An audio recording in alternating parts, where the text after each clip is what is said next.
friend of the show and a truly amazing content creator. My name is Bife, actually put together a little bit of lore information for the lore fans out there. You can check him out, look up on YouTube, but my name is Bife. Here's some more info about the lore for all of you guys from him. Greetings Guardians, my name is Bife here. Thank you very much to the guys on Fireteam Chat for letting me share my expertise on these few areas of lore. Normally I would go a little bit longer on these topics, but in this instance we've got a schedule to keep to. So here's all the important lore that you need to know in a condensed form. First off, let's talk about the aggressors, the Cabal. The invading force is a new legion, not one of the ones that we already know of in the Sol system, such as the Sand Eaters or the Blind Legion. This is the Red Legion, a group that we have never seen before. Their elite fighting force includes these melee Red Guard warriors and their specially trained attack hounds. The Red Legion is led by this guy, Gaul. No, not Gary. For Gaul to be the commander of the Red Legion means that he is probably the Primus of the Legion. Cabal leadership structure starts in the lowest rungs with the Brachus of their commanders, then it moves up to Val, then Valus, then at the very top a single Primus for each legion.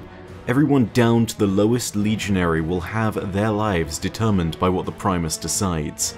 However, I don't want to immediately say that it's the case that Gaul is a Primus, given that this legion may have got instructions very specifically from the Cabal Emperor himself to invade. This is actually another important question. Why did the Cabal invade in the first place? And the simple answer to that is because we whooped their ass harder than Lord Shaxx 1v1ing a Kinderguardian. When we killed all of their commanding officers back in the Taken King, they sent a distress signal all the way back to the Empire, to the head of the Cabal Empire in fact. Within that signal were probably details about the threat that we posed as paracausal forces within the universe, the location of the last safe city on Earth, and maybe details of its defenses. They prepared for this, and they definitely have us beat at the start of the game. Now that you guys know a little bit more about the Cabal hierarchy, let's talk about those upcoming DLCs.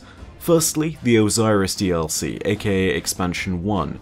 Osiris is a warlock of legendary proportions in the lore.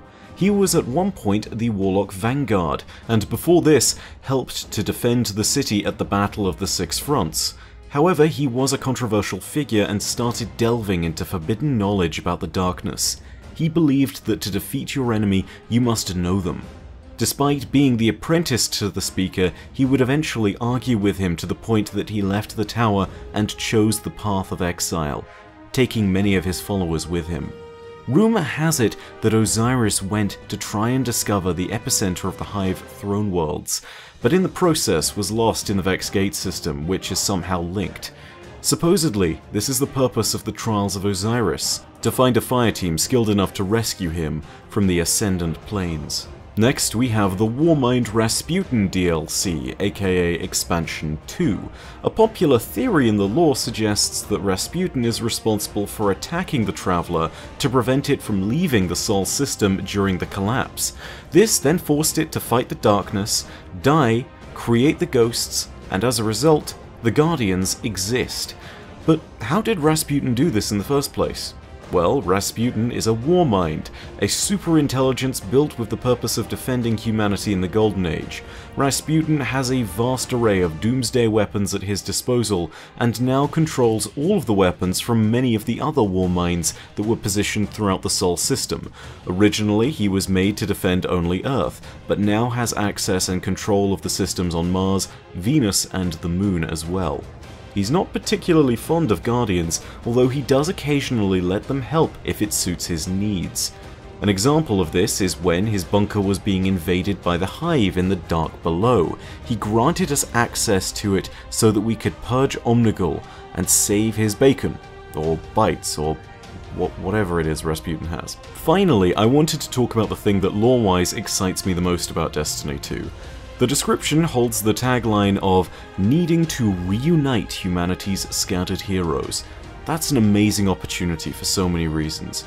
Almost everyone who's read the Grimoire agrees that the best characters and the best stories in Destiny are found within the backstory and the lore, not the main game. If we have a chance to meet some of those old heroes from the backstory, we'd have a chance to meet some amazing characters. Saint 14, Shin Malfur, whatever remains of Toland the Shattered, Jaggy of the Firebreak Legions, Lady Ephrodite, and of course, Osiris. Their stories are some of the best in the universe of Destiny. Meeting even one of them would be a great chance for telling a story that really could be a defining epic for Destiny. But uniting them all, now that would be something to get excited about. Thanks again to the guys on Fireteam Chat for letting me add my thoughts here, but in the meantime, my name is Bife. Perudacia ad Astra. I'll see you, Starside. Thank you so much, Bife. You know, his content is honestly the place I go when I want to know more about the lore of Destiny. Check out all his work over on YouTube. Just do a simple search for My Name is Bife and you'll find him.